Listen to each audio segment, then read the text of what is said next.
സ്നേഹം, ദിവ്യസ്നേഹം, സ്നേഹം, ദിവ്യസ്നേഹം. അപ്പോസ്തലപ്രവൃത്തികൾ 8-ാം അധ്യായം 27-ാമത്തെ വാക്യം. അവൻ പുറപ്പെട്ടു ചെന്നപ്പോൾ കന്ദക എന്ന എത്യോപ്യ രാജ്ഞിയുടെ ഒരു ഷണ്ഡനും മഹാനും അവളുടെ സകല ഭണ്ഡാരത്തിനും മേൽവിചാരകനുമായ ഒരു എത്യോപ്യനെ കണ്ടു. അവൻ യെരൂശലേമിൽ നമസ്കരിപ്പാൻ വന്നിട്ട് മടങ്ങിപ്പോകയിൽ തേരിൽ ഇരുന്നു യെശയ്യാ പ്രവാചകന്റെ പുസ്തകം വായിക്കയായിരുന്നു. സത്യം മനസ്സിലാക്കാൻ ആഗ്രഹിക്കുന്ന വ്യക്തി സത്യത്തിനു വേണ്ടി അന്വേഷിച്ചുകൊണ്ടേയിരിക്കും. ഓരോ മനുഷ്യന്റെ ഹൃദയവും അന്വേഷിക്കുന്നത് ആകുന്നു. ദൈവത്തിനു വേണ്ടി തിരക്കുന്നു. അതുല്യമായ ദൈവത്തിന്റെ ശക്തിക്കു വേണ്ടിയും അവന്റെ അനുഗ്രഹത്തിനു വേണ്ടിയും മനുഷ്യന്റെ ഹൃദയം കൊതിക്കുന്നു. ദൈവം ഉണ്ട് എന്ന സത്യം എല്ലാ മനുഷ്യർക്കും അറിയാം.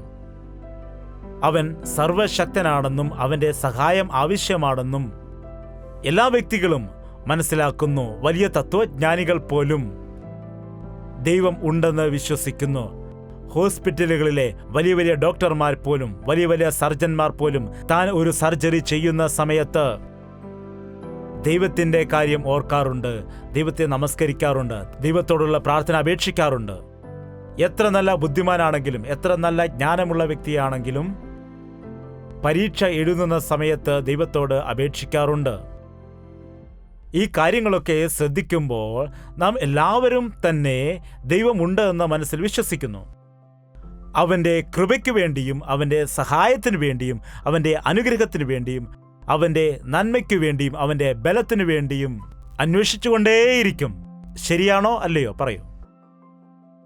ഇവിടെ ഈ എത്യോപ്യ രാജ്ഞിയുടെ കീഴിൽ ധനകാര്യമന്ത്രിയായിരുന്ന ഈ ഷണ്ഡൻ എത്യോപ്യയിൽ നിന്ന് യെരൂശലേമിലേക്ക് ദൈവത്തെ ആരാധിക്കാനായി പോയി എന്നാണ്. ഫൈനാൻസ് മിനിസ്റ്ററിന് സമയം കാണുമെന്നാണോ? എന്താണ്? ബിസിമൻ ആയിരുന്നിട്ടും അധികാരത്തിൽ ഉള്ളവൻ ആയിരുന്നിട്ടും അവൻ യെരൂശലേമിൽ ദൈവത്തിന്റെ ആലയമുണ്ട്, അവിടെ ദൈവത്തിന്റെ സാന്നിധ്യമുണ്ട് എന്ന് കേട്ടിട്ട് യെരൂശലേമിലുള്ള ആലയത്തിലേക്ക് ദൈവത്തെ ആരാധിക്കാനായി വന്നുവെന്നാണ്. ഈ കാലങ്ങളിൽ എവിടെ നോക്കിയാലും ആലയങ്ങളുണ്ട്. എന്നാൽ ആ കാലത്ത് ആർക്കെങ്കിലും ആരാധിക്കണമെങ്കിൽ യെരൂശലേമിലേക്ക് വരേണ്ടിയിരുന്നു. അവിടെ മാത്രമാണ് ശലോമൻ പണിതതായ ആലയം ഉള്ളത്. അവിടെയായിരുന്നു ദൈവസാന്നിധ്യം ഉള്ളത്. ആരായാലും അവിടേക്ക് പോകേണ്ടിയിരുന്നു.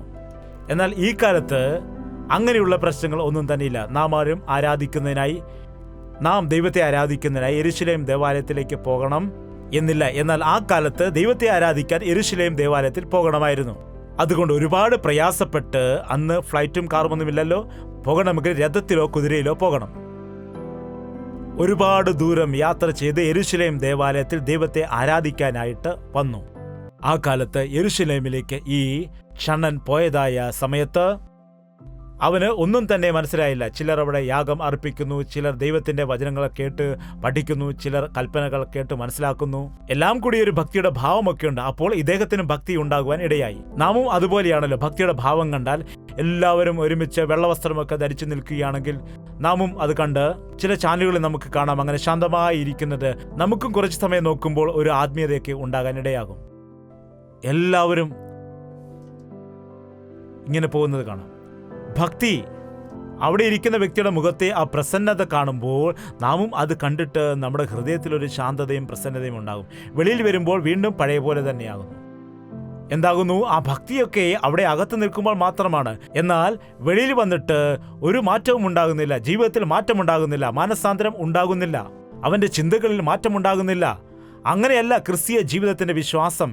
എന്നാൽ ക്രിസ്തീയ ഭക്തിയും അല്പസ്വല്പം അങ്ങനെ ഇന്ന് മാറുന്നുണ്ട്.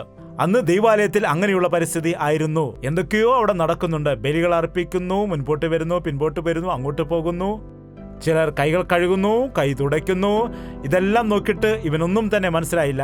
തലകുനിക്കാൻ പറഞ്ഞപ്പോൾ തലകുനിച്ചു, തല ഉയർത്താൻ പറഞ്ഞപ്പോൾ ഉയർത്തി, കൈനീട്ടാൻ പറഞ്ഞപ്പോൾ കൈനീട്ടി, അങ്ങനെ കാര്യങ്ങളെല്ലാം ചെയ്തു. എന്നാൽ ഒന്നും മനസ്സിലാകാതെ വരുന്ന സമയത്ത് യെശയ്യാവിൻ്റെ ഒരു പുസ്തകം വാങ്ങി. യെശയ്യാ പുസ്തകത്തിൻ്റെ ഒരു ചെറിയ ഭാഗം ആ കാലത്ത് ബൈബിൾ വാങ്ങിക്കണമെന്നുണ്ടെങ്കിൽ രാജാക്കന്മാർ അല്ലെങ്കിൽ ധനവാന്മാർ ആയിരിക്കണം. എന്നാൽ ഈ കാലത്ത് എല്ലാവർക്കും ബൈബിൾ വാങ്ങിക്കാൻ കഴിയും. ബൈബിൾ സൊസൈറ്റി ആളുകൾ പണം മുടക്കി 1000 രൂപ ചിലവിൽ ബൈബിൾ അടിച്ചിട്ട് അത് 100-200 രൂപയ്ക്ക് കൊടുക്കുന്നു. കാരണം എന്താണെന്ന് വെച്ചാൽ അവർ അതിന് പണം മുടക്കിയത് കൊണ്ട് ബാക്കി ജനങ്ങൾക്ക് സബ്സിഡി ആയിട്ട് കൊടുക്കുകയാണ്. ഒരു ചെറിയ പുസ്തകം പോലും പ്രിന്റ് ചെയ്താൽ നമുക്ക് 100 രൂപയാവുന്നുണ്ട്. ഒരു 80 പേജുള്ള പുസ്തകം പ്രിന്റ് ചെയ്യുമ്പോൾ, അങ്ങനെയാണെങ്കിൽ 1000 പേജുള്ള ഒരു ബൈബിൾ പ്രിന്റ് ചെയ്യുമ്പോൾ എത്ര രൂപയാകുന്നുണ്ട്? അതെല്ലാവർക്കും ലഭിക്കത്തക്ക വിധം ദൈവം ചെയ്തു. എന്നാൽ ആ കാലത്ത് ബൈബിൾ വാങ്ങിക്കാനുള്ള അവസരം ഇല്ലായിരുന്നു. എന്നാൽ അദ്ദേഹം മന്ത്രി ആയതുകൊണ്ട്, ഫൈനാൻസ് മിനിസ്റ്റർ ആയതുകൊണ്ട്, ഇവിടേക്കായാലും ഞാൻ വന്നതല്ലേ, ഇവിടെ എനിക്ക് സംതൃപ്തിയൊന്നും കിട്ടിയില്ല. ശരി, ഇവിടെ വിശുദ്ധ വേദപുസ്തകമുണ്ടല്ലോ, ഇവിടെ യെശയ്യാവിന്റെ പുസ്തകമുണ്ടല്ലോ, അതുകൊണ്ട് അതിലൊന്ന് വാങ്ങിക്കൊണ്ട് പോകാം. അങ്ങനെ അത് വാങ്ങിയിട്ട് തേരിലിരുന്ന് വായിച്ചുകൊണ്ടേ പോവുകയാണ്. ഇങ്ങോട്ട് വന്നപ്പോൾ വളരെ ശൂന്യമായ ഒരവസ്ഥയിലായിരുന്നു വന്നത്. തൃപ്തി ലഭിച്ചില്ല. അങ്ങനെ ശൂന്യമായി തന്നെ മടങ്ങിപ്പോകുന്നു. ആ ആലയത്തിൽ ദൈവസാന്നിധ്യം ഇല്ലായിരുന്നു. അവനെങ്ങനെ നിരാശയോടെ പോയപ്പോൾ ആരത് കാണുവാനിടയായി? കർത്താവ് അത് കണ്ടു. ഹൃദയങ്ങളെ അറിയുന്നതായ കർത്താവ്, ആഗ്രഹങ്ങളെ നിവർത്തിച്ചു തരുന്നതായ കർത്താവ്. ആ വ്യക്തി ഇത്രയും ദൂരത്ത് നിന്ന് വന്നിട്ട് നിരാശയോടെ കടന്നു പോകുന്നു എന്ന് കണ്ടിട്ട് അത് ശ്രദ്ധിച്ച് എഴുന്നേറ്റ് തെക്കോട്ട് യെരൂശലേമിൽ നിന്ന് ഗസയ്ക്കുള്ള നിർജ്ജനമായ വഴിയിലേക്ക് പോകാ എന്ന് പറഞ്ഞു. എന്തിനു പോകുന്നുവെന്ന് അവനറിയില്ല. ഫിലിപ്പോസിന് എന്താണ് കർത്താവ് ഇപ്പോൾ തന്നെ പറയുന്നത്? ശമരിക്കാരൊക്കെ മാറി വരുന്നതേ ഉള്ളൂ, വേറെ എവിടേക്കെങ്കിലും ആണെങ്കിൽ കുഴപ്പമില്ലായിരുന്നു, എന്തുകൊണ്ടാണ് നിർജ്ജന പ്രദേശത്തേക്ക് തന്നെ എന്നെ അയക്കുന്നത് എന്ന് എക്സ്പ്ലനേഷൻ ചോദിച്ചില്ല. ഫിലിപ്പോസ് ഒരു മടിയും പറയാതെ ദൈവത്തിന്റെ ഹിതമനുസരിച്ച് നിർജ്ജന പ്രദേശത്തേക്ക് പോകുന്നു. എന്തിനു പോകുന്നുവെന്ന് അറിയില്ല, പോക എന്ന് പറഞ്ഞു. അവനങ്ങനെ ഓടിപ്പോകുന്ന സമയത്ത് ദൂരത്തായിട്ടതാ എന്താണ് കാണുന്നത്? രഥം കണ്ടു. കർത്താവെ, നാളെ പോകാമെന്ന് പറയായിരുന്നെങ്കിൽ രഥം എപ്പോഴേ പോയേനെ. കർത്താവ്, ഇപ്പോൾ പോകാൻ കഴിയില്ല, കുറച്ച് കഴിഞ്ഞ് ഞാൻ പോകാം, ഇപ്പോൾ ഞാൻ ഒന്ന് കിടന്നതേ ഉള്ളൂ, കുറച്ച് കഴിഞ്ഞ് നോക്കാമെന്ന് പറയുമായിരുന്നെങ്കിൽ രഥം പോയേനെ. രഥം പോകുന്നത് കണ്ടപ്പോൾ രഥത്തിന് പിന്നാലെ അവൻ ഓടാനിടയായി. ഹബ്ബാ, ആത്മാക്കളെക്കുറിച്ചുള്ള ഭാരവുമായി, ദൈവത്തിന്റെ ഹിതം ചെയ്യാനുള്ള ഭാരമായി അവൻ ഓടുകയാണ്. ആ രഥത്തെ അനുഗമിക്കുമെന്ന് കർത്താവ് പറഞ്ഞു. എങ്ങനെയാണ് അനുഗമിക്കുന്നത്? എനിക്കൊരു രഥം നൽകാൻ അവൻ പറഞ്ഞോ? എനിക്കൊരു രഥം നൽകിയാൽ ഞാൻ അനുഗമിക്കാമെന്ന് പറഞ്ഞോ? ഒരു നിമിഷം ചിന്തിക്കൂ. ഓടാൻ പറഞ്ഞ സമയത്ത് അവൻ രഥത്തിന് പിന്നാലെ ഓടിയപ്പോ രഥത്തിൽ ഇരിക്കുന്നതായ ആ ധനകാര്യമന്ത്രിയായിരിക്കുന്ന ഷണ്ണൻ പുസ്തകം വായിക്കുന്നു. ആത്മാവ് ഫിലിപ്പോസിനോട്, നീ അടുത്ത് ചെന്ന് തേരിനോട് ചേർന്ന് നടക്ക എന്ന് പറഞ്ഞു. അപ്പോൾ ഫിലിപ്പോസ് ഓടിച്ചെല്ലുമ്പോൾ യെശയ്യാ പ്രവാചകന്റെ പുസ്തകം വായിക്കുന്നത് കേട്ട്, നീ വായിക്കുന്നത് ഗ്രഹിക്കുന്നുവോ എന്ന് ചോദിച്ചതിനു രഥത്തിന് പിന്നാലെ ഓടിച്ചെല്ലുന്ന സമയത്ത് യെശയ്യാ പ്രവാചകന്റെ പുസ്തകം വായിക്കുകയാണ്. അത് കണ്ട ഫിലിപ്പോസ്, നീ വായിക്കുന്ന കാര്യം നിങ്ങൾക്ക് മനസ്സിലാക്കാൻ കഴിയുന്നുണ്ടോ? ഇവനൊരു സുവിശേഷകനാണ്, ദൈവത്തിന്റെ വേല ചെയ്തുകൊണ്ടിരിക്കുന്നു. അദ്ദേഹമാണെങ്കിൽ ഒരു മന്ത്രിയാണ്. ആരാണ്? ഫൈനാൻസ് മിനിസ്റ്റർ, മന്ത്രി. രഥത്തിലിരുന്നു കൊണ്ട് പുസ്തകം വായിക്കുന്നു. നിങ്ങൾ വായിക്കുന്നത് നിങ്ങൾക്ക് മനസ്സിലാകുന്നുണ്ടോ എന്ന് ചോദിച്ചാൽ സാധാരണ എന്താണ് മറുപടി പറയുന്നത്? പറയൂ. എന്താണ്? എന്നോട് ചോദിക്കുന്നോ? എനിക്കറിയില്ലേ. എന്താണ്? എന്തു പറയും? നീയല്ലേ പറയേണ്ടത്, എനിക്കെന്തറിയാം. അനേകം ആളുകൾക്ക് ഈ കാലത്ത് പഠിക്കുവാനുള്ളതായ ഒരു മനസ്സില്ല. എല്ലാം അറിയാമെന്ന് ഭാവിക്കും. അറിയാമെങ്കിൽ അറിയാമെന്ന് പറയൂ, അറിയില്ല എങ്കിൽ അറിയില്ല എന്ന് പറയൂ. അതൊരു കുറവല്ല കേട്ടോ. നിങ്ങൾക്ക് എന്തെങ്കിലും പഠിക്കണമെന്ന് ആഗ്രഹമുണ്ടെങ്കിൽ ആദ്യം നിങ്ങൾ മനസ്സിലാക്കണം നിങ്ങൾക്കത് അറിയില്ല എന്ന്. നിങ്ങൾക്ക് പുതുതായി ഒരു കാര്യം പഠിക്കണമെങ്കിൽ ആദ്യം നിങ്ങൾക്കത് അറിയില്ല എന്ന് നിങ്ങളത് അംഗീകരിക്കണം. ഇല്ലെങ്കിൽ നിങ്ങളുടെ ജീവിതത്തിൽ ഒന്നും തന്നെ പഠിക്കുവാൻ കഴിയില്ല. ആ ഷണ്ണനായ ധനകാര്യമന്ത്രി സത്യാന്വേഷി ആയതുകൊണ്ട് നിങ്ങൾക്കറിയാമോ, നിങ്ങൾക്ക് മനസ്സിലാകുന്നുണ്ടോ എന്ന് ചോദിച്ചപ്പോൾ എന്താണ് അദ്ദേഹം പറഞ്ഞത്? ഒരുത്തൻ പൊരുൾ തിരിച്ചു തരാഞ്ഞാൽ എങ്ങനെ ഗ്രഹിക്കും എന്ന് അവൻ പറഞ്ഞു.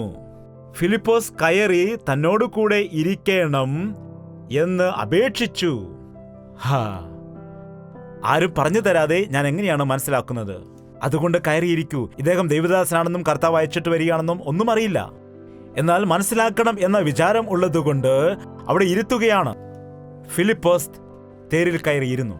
എന്താണ് വായിക്കുന്നതെന്ന് നോക്കിയപ്പോൾ അവൻ വായിക്കുകയാണ്, അറുക്കുവാനുള്ള ആടിനെ പോലെ അവനെ കൊണ്ടുപോയി രോമം കത്തിരിക്കുന്നവന്റെ മുൻപാകെ മിണ്ടാതിരിക്കുന്ന കുഞ്ഞാടിനെ പോലെ അവൻ വായി തുറക്കാതിരുന്നു. ഈ ഭാഗം വായിക്കുമ്പോൾ 34-ാമത്തെ വാക്യം, ഷണ്ണൻ ഫിലിപ്പോസിനോട്, ഇത് പ്രവാചകൻ ആരെക്കുറിച്ച് പറയുന്നു?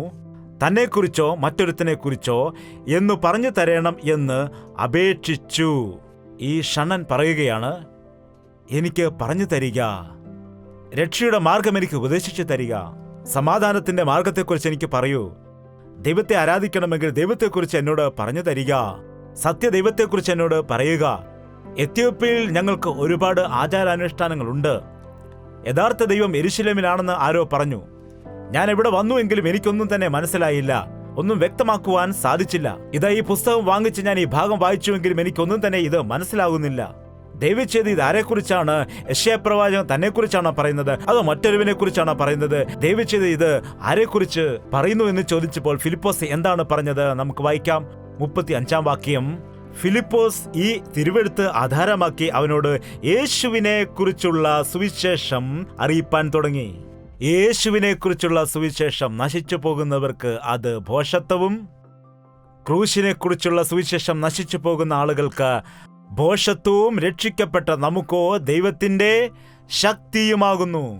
ദൈവദാസിന്റെ വായിൽ നിന്ന് വരേണ്ടത് യേശുവിന്റെ നാമമാണ്. യേശുവിന്റെ നാമത്തിലുള്ള ശക്തി, യേശുക്രിസ്തു ചെയ്ത ക്രൂശിലെ യാഗം, യേശുവിന്റെ ക്രൂശിൽ ഉള്ളതായ വീണ്ടെടുപ്പിന്റെ ശക്തി. ഈ വാക്കുകൾ പറയുന്നില്ല എങ്കിൽ മനുഷ്യരിൽ മാനസാന്തരം നടക്കില്ല, പശ്ചാത്താപം ഉണ്ടാകില്ല, അവർ രക്ഷിക്കപ്പെടില്ല, അവർ ദൈവരാജ്യത്തിന്റെ അവകാശികളാകില്ല. അങ്ങനെ യേശുവിനെ കുറിച്ച് വിവരിച്ചപ്പോൾ അവന്റെ ഹൃദയദൃഷ്ടി പ്രകാശിക്കാനിടയായി. യേശുക്രിസ്തുവിനെ സ്വന്തം രക്ഷിതാവ് എന്ന് വായ്കൊണ്ട് ഏറ്റുപറഞ്ഞ് ഹൃദയത്തിൽ വിശ്വസിച്ചാൽ നീ രക്ഷിക്കപ്പെടും എന്ന് പറഞ്ഞു. നാം ക്രിസ്തുവിൽ മരിക്കുകയാണെങ്കിൽ ഉയർത്തെഴുന്നേൽക്കും എന്ന് പറഞ്ഞ ആ പ്രസംഗമെല്ലാം അവിടെ നോട്ട് ചെയ്തിട്ടില്ല. എന്നാൽ അവിടെ എത്ര സമയം അതെല്ലാം വിവരിച്ചു എന്ന് എനിക്ക് അറിയില്ല. എന്നാൽ യേശുവിന്റെ നാമത്തിലുള്ള പാപക്ഷമയെക്കുറിച്ച് വിവരിച്ച സമയത്ത് ആരും പറഞ്ഞു കൊടുക്കാതെ തന്നെ ആ രഥത്തിൽ മുൻപോട്ട് പോകുമ്പോൾ കണ്ടിട്ട് പറയുന്നു, അതാ വെള്ളം, ഞാൻ സ്നാനമേൽക്കുന്നതിൽ എന്ത് വിരോധമെന്ന് പറഞ്ഞു. നാം യേശുക്രിസ്തുവിന്റെ സുവിശേഷം കേൾക്കുന്ന സമയം നീ സ്നാനപ്പെടണം, നീ കർത്തൃമേശ എടുക്കണം, നീ മുടങ്ങാതെ ആലയത്തിൽ വരണം, നീ രാവിലെ എഴുന്നേറ്റ് ദൈവത്തോട് പ്രാർത്ഥിക്കണം, നീ മുടങ്ങാതെ ദൈവവചനം വായിക്കണം, നീ ആഴ്ചയിൽ ഒരിക്കൽ ഉപവസിച്ച് പ്രാർത്ഥിക്കണം, നിന്റെ ഹൃദയശുദ്ധി നീ കാത്തു സൂക്ഷിക്കണം, നീ സിനിമ കാണുവാൻ പാടില്ല, നീ മദ്യപിക്കുവാൻ പാടില്ല, നീ കള്ളം പറയാൻ പാടില്ല, നീ മോഷ്ടിക്കുവാൻ പാടില്ല എന്നൊക്കെ പറഞ്ഞുകൊണ്ടിരിക്കുകയാണെങ്കിൽ അവൻ രക്ഷിക്കപ്പെട്ടവനാണോ രക്ഷിക്കപ്പെടാത്തവനാണോ? രക്ഷിക്കപ്പെടാത്ത ആളുകളോട് പറഞ്ഞു കൊടുക്കണം. രക്ഷിക്കപ്പെട്ടവരോട് പറഞ്ഞു കൊടുക്കേണ്ട ആവശ്യം ഇല്ല. അവരുടെ മനസ്സാക്ഷി തന്നെ അവരോട് പറയും. നിന്റെ ജീവിതത്തിൽ നീ ദൈവവുമായി നിരപ്പ് പ്രാപിച്ചതുകൊണ്ട് നിന്റെ ഹൃദയത്തിൽ മാറ്റം ഉണ്ടാകുന്നു. ഈ കാലത്ത് ചർച്ചുകളിൽ പോകുന്ന എല്ലാവരും യഥാർത്ഥമായി രക്ഷിക്കപ്പെട്ട ആളുകളാണോ? യേശുക്രിസ്തുവിൽ വിശ്വസിക്കുന്നു എന്ന് പറയുന്നവരെല്ലാം യഥാർത്ഥമായി രക്ഷിക്കപ്പെട്ട ആളുകളാണോ? നീ വേദപുസ്തകത്തിൽ കൂടി വായിക്കുന്നത് എന്താണെന്ന് നിനക്ക് മനസ്സിലാകുന്നുണ്ടോ? നീ പ്രാർത്ഥനയിൽ കൂടി പറയുന്നത് എന്താണെന്ന് നിനക്ക് മനസ്സിലാകുന്നുണ്ടോ? നിന്റെ ഭക്തി ശരിയായതാണോ? തന്മൂലം നിനക്ക് ശക്തി ഉണ്ടാകുന്നുണ്ടോ എന്നത് നാം ആലോചിക്കണം. ഒന്ന് സങ്കല്പിക്കുക, ചർച്ചിൽ പോകുന്ന വിശ്വാസികൾ എല്ലാവരും കേട്ടതായ ദൈവവചനത്തെ അതുപോലെ അനുസരിച്ചാൽ നമ്മുടെ ജീവിതം എങ്ങനെയാകാനിടയാകും? ക്രിസ്ത്യാനിത്വം ഈ കാലത്ത് എങ്ങനെയായിരിക്കുന്നു എന്നാണ്? ക്രിസ്തീയ കുടുംബങ്ങൾ എങ്ങനെയായിരിക്കേണ്ടതാകുന്നു? സ്വർഗം പോലെയാണ് ആകേണ്ടത്. നിന്നെപ്പോലുള്ള ജീവിതം എനിക്ക് വേണമെന്ന് പറഞ്ഞ് വചനപ്രകാരം ജീവിക്കുന്ന നിന്റെ ജീവിതം കണ്ടുകൊണ്ട് നൂറുകണക്കിന് ആളുകൾ നിന്റെ കൂടെ വരുവാൻ ഇടയാകും. എന്നാൽ നാം കേൾക്കുന്നു, വായിക്കുന്നു, എന്നാൽ അതനുസരിച്ച് പ്രവർത്തിക്കുന്നില്ല, അതനുസരിച്ച് ജീവിക്കുന്നില്ല. രേഖപ്പെടുത്തിയിരിക്കുന്നത് പോലെ നിന്റെ കാരണത്താലാണല്ലോ എൻ്റെ നാമം അന്യജാതികളുടെ മുൻപിൽ ദുഷിച്ചുകൊണ്ടിരിക്കുന്നത്. നാം കേൾക്കുക മാത്രമാണ്. കള്ളം പറയാൻ പാടില്ല. നിങ്ങൾ ചിന്തിക്കുക, എത്ര പേരുണ്ട് ഇവിടെ കള്ളം പറയാത്ത ആളുകൾ? യഥാർത്ഥമായി യേശുവിനെ അനുഗമിക്കുന്ന ആളുകൾ. യേശു നിന്റെ പക്ഷത്തു നിന്ന് എന്താണ് ആഗ്രഹിക്കുന്നത്? നിന്റെ ശരീരം ദൈവത്തിന്റെ ആലയമായിരിക്കുന്നു. നിങ്ങൾ വില കൊടുത്ത് വാങ്ങപ്പെട്ടവരാണ്. നിങ്ങൾ നിങ്ങളുടെ സ്വത്തല്ല. നിങ്ങളുടെ ശരീരം കൊണ്ട് ദൈവത്തെ മഹത്വപ്പെടുത്തുക. ഒറ്റ വാക്യം മതി. കർത്താവിന്റെ സാക്ഷിയെ നമുക്ക് ദിനംതോറും ജീവിക്കുവാൻ അതുമാത്രം മതിയാകും. ഈ ദിവസങ്ങളിൽ ക്രിസ്ത്യാനികൾക്കും എന്തുകൊണ്ടാണ് കഷ്ടത? ദൈവമക്കൾക്ക് എന്തുകൊണ്ടാണ് ദുഃഖം വരുന്നത്? ദൈവമക്കൾക്ക് എന്തുകൊണ്ട് പ്രശ്നം വരുന്നു? വിശ്വാസികളും എന്തുകൊണ്ട് എല്ലാവരെയും പോലെ കഷ്ടപ്പെടുന്നു? വിശ്വാസികളും എന്തുകൊണ്ട് എല്ലാവരെയും പോലെ ദുഃഖിക്കുന്നു? എന്തുകൊണ്ട് വിഷമിക്കുന്നു എന്നതിന് ഒരേ ഒരു ഉത്തരം മാത്രമേ ഉള്ളൂ. വചനപ്രകാരം നാം ജീവിക്കാത്തത് കൊണ്ടാണ്. കടം വാങ്ങാൻ പാടില്ല. കടം വാങ്ങുന്നവൻ കടം കൊടുക്കുന്നവന് ദാസനായിത്തീരും. നിങ്ങൾ വില കൊടുത്ത് വാങ്ങപ്പെട്ടവരാകിയാൽ മനുഷ്യർക്ക് ദാസന്മാർ ആകരുത്. ആ ഒരു വചനം മാത്രം നാം കേട്ടാൽ നമുക്ക് കടമുണ്ട് എന്ന് നാം പറയേണ്ടത് ആവശ്യമുണ്ടോ? ആവശ്യമില്ല. യഹോവ ഈരേ, എൻ്റെ കർത്താവ് എന്നെ സഹായിക്കുവാൻ ഇടയാകും. ഈ ദിവസം നീ വചനം കേൾക്കുന്നുവെങ്കിലും നിനക്കൊരു തീരുമാനം എടുക്കുവാൻ കഴിയുന്നില്ല. അതുകൊണ്ടാണ് ദൈവത്തിന് വേണ്ടി നിലനിന്ന ഞാൻ ഈ വിഗ്രഹത്തെ നമസ്കരിക്കില്ല. ഹേയ്, നിന്റെ ദൈവം നിന്നെ വിടുവിക്കാൻ ഇടയാകുമോ? എന്റെ ദൈവം ഞങ്ങളെ വിടുവിച്ചാലും ഇല്ലെങ്കിലും ഈ അഗ്നിയിൽ ഞങ്ങളെ വലിച്ചെറിഞ്ഞാലും ഞങ്ങൾ ഈ വിഗ്രഹത്തെ നമസ്കരിക്കില്ല. അവർ അഗ്നിയിൽ കരിഞ്ഞുപോയോ? എന്താണ്? അവസാനമായി രാജാവ് ഇങ്ങനെ പറയുകയാണ്, നോക്ക്, ശദ്രക് മേശക് അബേദ്നെഗോവിന്റെ ദൈവമാണ് യഥാർത്ഥ ദൈവം. ആ ദൈവത്തിനെതിരെ ആരെങ്കിലും എന്തെങ്കിലും പറഞ്ഞാൽ നിങ്ങളെ വീട് നശിപ്പിച്ചു കളയുമെന്ന് ആ രാജാവ് പറയുവാനിടയായി. നാം എന്തുകൊണ്ടാണ് ശോധനയിൽ അകപ്പെടുന്നത്? നാം എന്തുകൊണ്ടാണ് നമുക്ക് ദൈവത്തിന്റെ ശക്തിയെ മനസ്സിലാക്കാൻ കഴിയാത്തത്? നാം പിശാചിന് സലാം കൊടുക്കാൻ ഇടയാകുന്നു. പിശാചിന് നാം കീഴ്പ്പെട്ടു പോകുന്നു.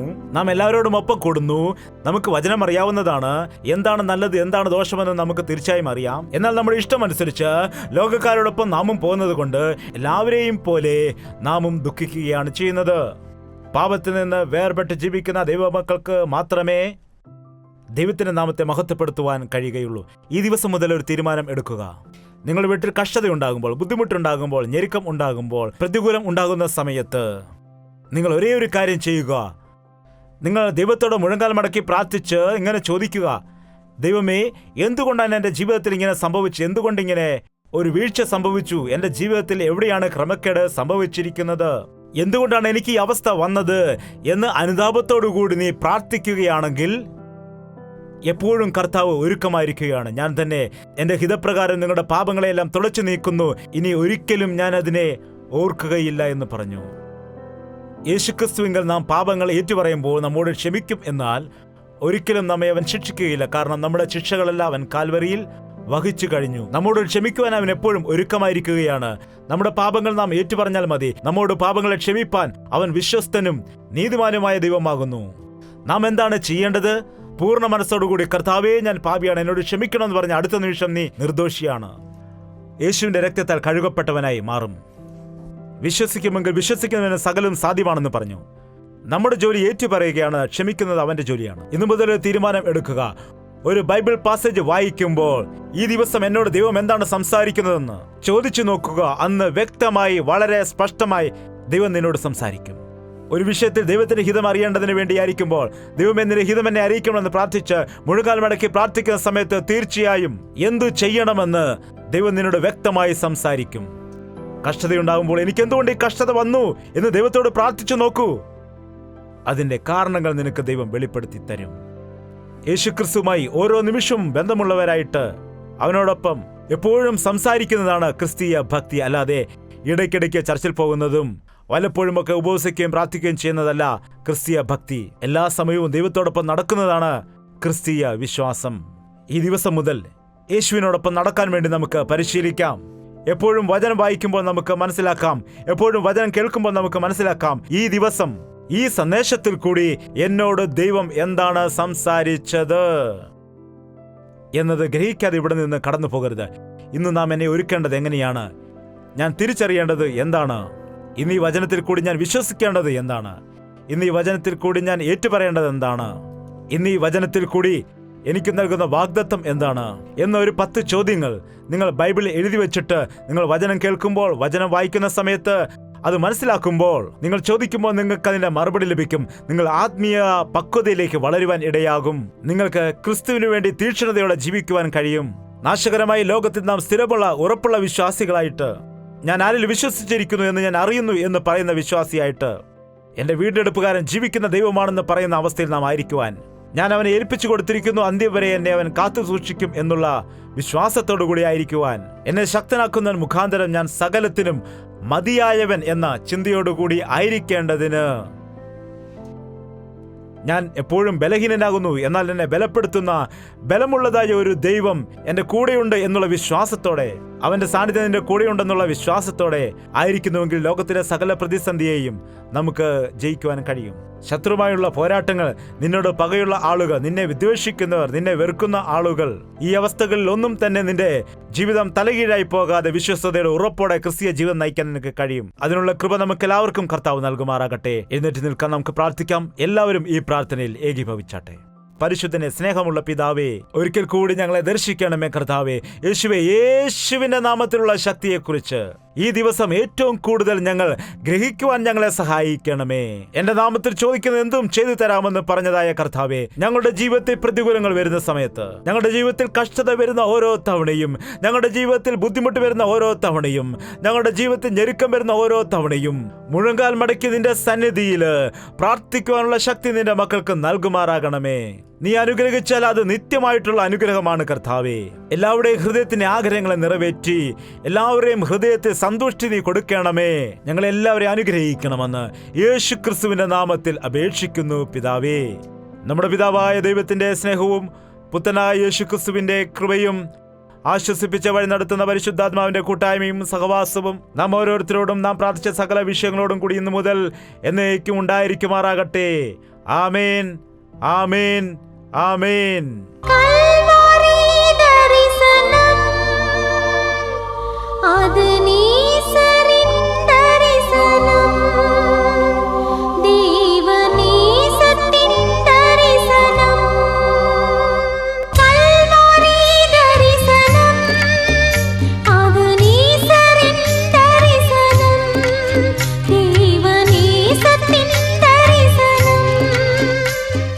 യേശുവേ, യേശുവേ, യേശുവേ, യേശുവേ, യേശുവേ, യേശുവേ, യേശുവേ. നിന്നെ നിന്നെ എന്നും ഞാൻ സേവിക്കും, നീ മാത്രം രാജാവെന്നും. നിന്നെ നിന്നെ എന്നും ഞാൻ സേവിക്കും, നീ മാത്രം രാജാവെന്നും. യേശുവേ, യേശുവേ, യേശുവേ, യേശുവേ, യേശുവേ, യേശുവേ, യേശുവേ, യേശുവേ, യേശുവേ, യേശുവേ, യേശുവേ, യേശുവേ, യേശുവേ, യേശുവേ.